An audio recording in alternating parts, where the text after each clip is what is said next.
Okay, here we go. So this lesson is about patterns and how you can use ordinary things to make patterns all around your house. Okay, so I first took the Easter candy, and I'm going to show you how to do a simple color pattern first. And then I'm going to show you how to use other ordinary things in your house to make other kinds of patterns. So this is just candy, obviously. And then this would be a simple pattern, yellow, green, and then you would have them continue the pattern or create the pattern. As they get better, go ahead and add more colors or more difficult patterns like blue, red, blue, green, blue, red, and then see if they could figure out what comes next.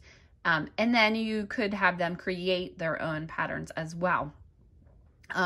Remember, patterning is a repetition, so it's important that they keep the repetition going. It is so that they learn how to spot patterns in the world and in learning.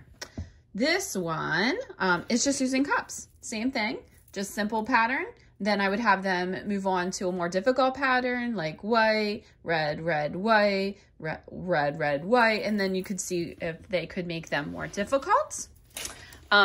This one I think is really interesting. So this is using your flatware, your regular old silverware. So there's a couple different ways that you can do this. Obviously you could do it by shape or by utensil. So this one's doing knife, spoon, knife, spoon. Notice though that my knives have different patterns on the end. So if you really wanted to get difficult and tricky, you could also use the patterns on the end to see if they could make really intricate patterns with these. Same thing. So this one I did by size, right? So I did small spoon, or I did large spoon, small, large spoon, and then they could figure out what comes next.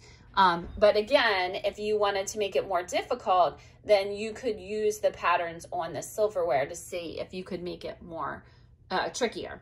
And then this one, I did the same thing using the plastic utensils and the silverware.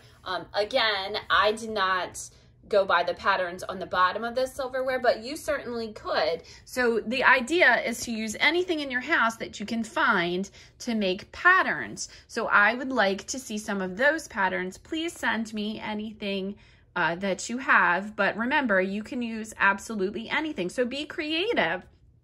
I saw one person the other day did it with different pieces of soap. So look, whatever you have is very, very useful teaching tools. So have a great time, do some patterns, let me see them.